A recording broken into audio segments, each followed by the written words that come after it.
স্বাদে আস্বাদে আহ্লাদে জীবনের প্রতিপদে থাকে যদি ডাটা জমে যায় রান্নাটা।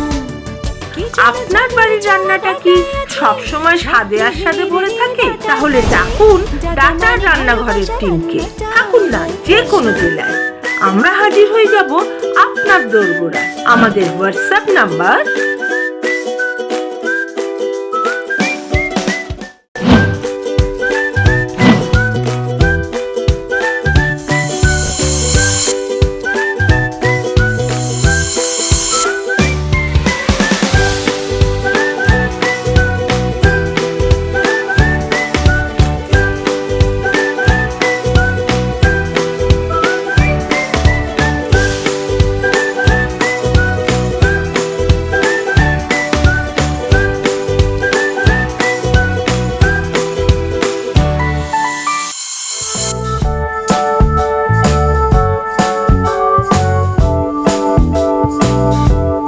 নমস্কার, রিনা সাহা। আমাদের সিউড়িতে ডাটা টিম চলে এসেছে, তাই আমি এই রান্নাঘরে এসেছি।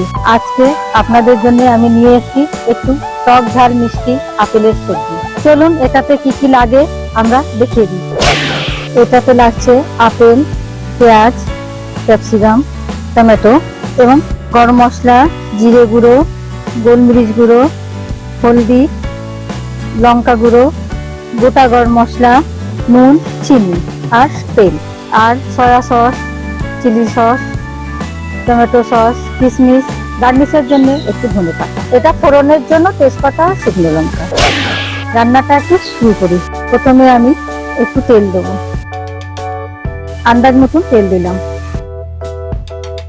এতে দিলাম ফোড়নে শুকনো লঙ্কা, তেজপাতা আর দালচিনি আর গোটা গরম মশলা। একটু এটা হতে দেবো। আপেল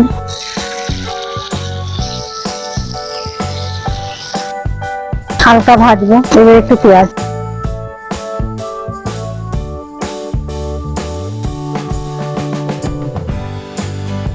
একটু ঢাকা দিচ্ছি নরম হওয়ার জন্য। এবারে ক্যাপসিকাম দিলাম।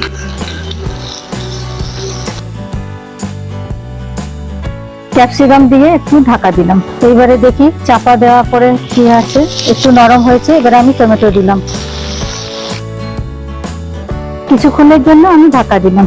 এবারে খুলে দেখি একটু হয়ে এসছে। এরপরে আমি একটু গোলমরিচ গুঁড়ো দেবো, একটু জিরে গুঁড়ো দেবো, কাটা জিরে গুঁড়ো, ধনে গুঁড়ো, একটু চিনি আর একটু নুন।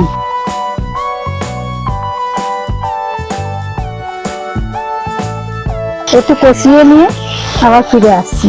মশলাটা কষা হয়ে গেছে।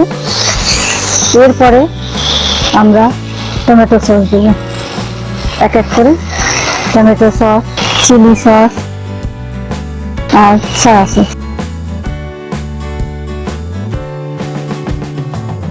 রান্নাটা কমপ্লিট। এবারে আমি নামিয়ে দেবো।